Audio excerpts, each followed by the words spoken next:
কথায় আছে বড় মা না ডাকলে নাকি তার কাছে যাওয়া যায় না। তাই তার ডাকে সাড়া দিয়ে আমরা তিনজনে আজকে বেরিয়ে পড়েছিলাম বড় মার কাছে যাওয়ার উদ্দেশ্যে। কথিত আছে ধর্ম যার যার, বড় মা সবার। কিভাবে আজকে সেখানে আমরা গেলাম, মায়ের দর্শন পেলাম, সেই সব থাকবে এই ভিডিওতে। তোমরা যারা যারা মায়ের দর্শন করতে চাও তোমাদের সুবিধার্থে কিন্তু এই ভিডিওটা অনেকটাই কাজে আসতে পারে। আমাদের বাড়ি যেহেতু বেলঘরিয়ার দিকে, তাই জন্য আমরা বেলঘরিয়া স্টেশন থেকেই ট্রেনে উঠে গেলাম। 2024 সালে নৈহাটির নতুন মন্দিরে কী কী নতুন নিয়ম চালু হয়েছে সবই শেয়ার করব। মন্দির খোলা এবং বন্ধ সব কিছুরই কিন্তু ডিটেলস থাকবে এই ভিডিওতে। তো কথায় কথায় আজকে কিন্তু ইন্ট্রো দিতে একদমই ভুলে গেছি। তো hello guys, welcome back to my another blog. আজকে তোমাদের সাথে শেয়ার করবো একটা নতুন কিছু এক্সপিরিয়েন্স, মানে এখানে গিয়ে কিরকম অভিজ্ঞতা হলো আমাদের, সব কিছুই কিন্তু শেয়ার করব। ট্রেনের মধ্যে মাকে বসিয়ে দিয়ে আমরা দুজনে কিন্তু দাঁড়িয়েই ছিলাম, কারণ বসার থেকে আমার ট্রেনের মধ্যে দাঁড়িয়ে হাওয়া খেতে বেশ ভালো লাগে। তো আমি আর দিদি দেখো এখানে দাঁড়িয়ে দাঁড়িয়ে ভিডিও করছিলাম, আর পিছনের কাকিমাটা এমনভাবে চলে এসেছে তো হাসি পেয়ে গেছিলো। তো যাই হোক, এরপরে দেখো আমরা চলে এসেছি আমাদের নৈহাটিতে। তো এখান থেকে আমরা নেমে গিয়ে যাব ওই পারে। তো দেখো আমরা এখানে নেমে গেছি, আর আমাদের 1 নম্বরে যেতে হবে, যে পাশের টিকিট কাউন্টার সে পাশটায়। তো দেখো এখান থেকে আগে যাব ওভার ব্রিজে, যেহেতু আমরা এদিকটায় নেমেছিলাম। ব্রিজটাকে ক্রস করেই 1 নম্বর প্ল্যাটফর্মের টিকিট কাউন্টার পার হয়ে মাত্র 2 পা হেঁটেই যে রাস্তাটা পড়বে, সেখান থেকে সোজা 5 মিনিট হাঁটলেই কিন্তু পড়বে বড়মার মন্দির। দেন এখান থেকে মন্ডা মিঠাইয়ের থেকে মিষ্টি নিয়ে নিলাম, কারণ মিষ্টি কিন্তু একটু বেছেই নিতে হয়, কারণ ঠাকুরকে দেওয়ার পর সব মিষ্টিগুলো কিন্তু অ্যাট লাস্ট আমাদের পেটেই যায়, তাই জন্য যেটা যার পছন্দ সেই বুঝে মিষ্টিটা কিনে নিলাম। তো তারপরে দেখো এর পাশে যে রাস্তাটা দেখতে পাচ্ছ, এই রাস্তাটা থেকে কিন্তু সোজা হাঁটলেই পড়বে মায়ের মন্দির। একদম কোনো দিকে যেতে হবে না, একদম সোজা হেঁটে গেলেই হয়ে যাবে। তো সোজা হাঁটতে হাঁটতে আমরা চলে যাচ্ছিলাম মায়ের মন্দিরের দিকে। আর এখানটা জানো তো পুজোর সময় এত ভিড় হয়, কালী পুজোর সময় পা রাখারও জায়গা হয় না। তো এখান থেকে দেখো আরও পুজোর প্রয়োজনীয় সামগ্রী যেগুলো ধূপকাঠি মোমবাতি সেগুলোও কিনে নিয়েছি। তারপরে দেখো রাস্তার ওপরের যেহেতু মন্দিরটা, আর খুব লাইন পড়ে, প্রচণ্ড লাইন। তো আমরা যেদিন গেছিলাম সেদিনও কিন্তু কিছু কম লাইন পড়েনি, সেদিনও অন্য দিনের মতোই লাইন হয়েছিল। তো আমরা হাঁটতে হাঁটতে দেখো আগে লাইনটা দিয়ে নিলাম।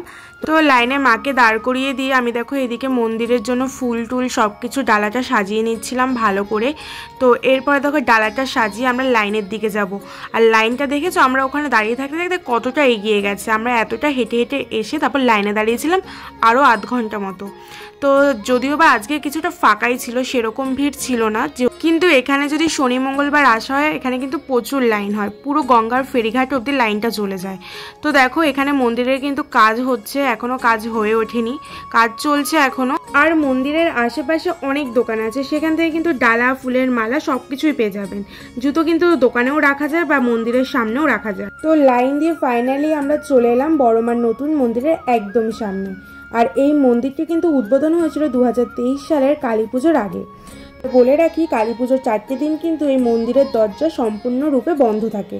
মায়ের এই মন্দিরে প্রতিষ্ঠিত যে মূর্তিটি দেখতে পাচ্ছ সেটি প্রায় 3 থেকে 3.5 ফুট, আর কোষ্ঠী পাথরের মূর্তি। রাজস্থান থেকে তৈরি হয়ে এই মূর্তিটি এখানে আনা হয়েছে। মা কিন্তু কাউকেই খালি হাতে ফেরান না, তাই মায়ের কাছে যদি পবিত্র মনে কিছু চাওয়া হয় মা কিন্তু ভক্তের সব আশাই পূর্ণ করেন। মন্দিরের এটা হচ্ছে বাহির পথ, আর এখানে তোমরা দেখতেই পাচ্ছ যে কত সুন্দর করে লাল চূড়া বিশিষ্ট অপূর্ব সুন্দর করে মন্দিরটিকে কিন্তু সাজিয়ে তুলেছে। এই মন্দিরের ইতিহাস সম্পর্কে কিছুটা জানিয়ে রাখি। নৈহাটির বাসিন্দা ভবেশ চক্রবর্তী নবদ্বীপের রাসের মেলাতে গিয়ে বিশাল বিশাল মূর্তি দেখে তার মনে সাধ জেগেছিল তিনি বড় মাকে এখানে পুজো করবেন। সেই মতো 21 ফুটের মায়ের মূর্তি তৈরি করে তিনি এখানে মায়ের পুজো শুরু করেন প্রায় 100 বছর আগে। প্রথমে এই মা ভবেশকালী নামে পূজিতা হলেও পরে উচ্চতার কারণে মায়ের নাম হয় বড় মা। আর মন্দিরের আশেপাশে কিন্তু তোমরা এরকম অনেক দোকান পেয়ে যাবে, যেখানে পুজোর জন্য নানান রকম জিনিস বিক্রি হচ্ছে। তো তোমরা যেখান থেকে ইচ্ছা সেখান থেকে নিতেই পারো। তো নৈহাটির ফেরিঘাট থেকে কিন্তু মায়ের মন্দিরের দূরত্ব পায়ে হেঁটে মাত্র 3 থেকে 4 মিনিট। আর এখানে কিন্তু গাড়ি পার্কিং করা হয়, তার জন্য কোনো রকম চার্জেস লাগে না। তো পুজো দেওয়ার সময়গুলো আমি একটু পরে শেয়ার করছি। তো তার আগে বলে রাখি, জানো তো যদি তোমরা অনেক দিন ধরে প্ল্যান করো যে আমরা যাব, তো এরকম ভাবতে থাকলে না কোনো সময় যাওয়া হয়ে ওঠে না।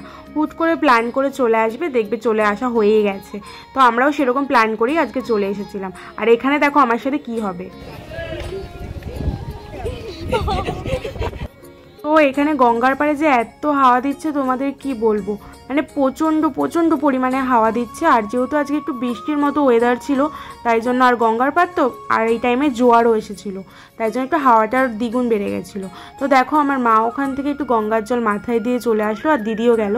আর এদিকে দেখো তোমাদেরকে আমি একটু ঘুরে ঘুরে দেখাচ্ছি জায়গাটা কেমন।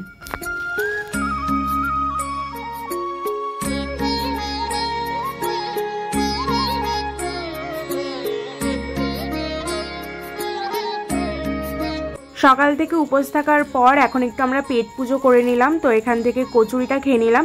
আর দেখো বাড়ি আসার পথে আবার টোটো করে যাচ্ছিলাম স্টেশনে, কারণ আজকে খুব টায়ার্ড হয়ে গেছি, তো হাঁটার একটুও শক্তি নেই। এখন ট্রেনে উঠে বাড়ির দিকে যাচ্ছিলাম। আর তোমাদের যদি আমার ভিডিওটা একটু হেল্পফুল মনে হয় তাহলে অবশ্যই একটা লাইক কমেন্ট সাবস্ক্রাইব করে দিও, ভালো লাগলে শেয়ার করে দিও।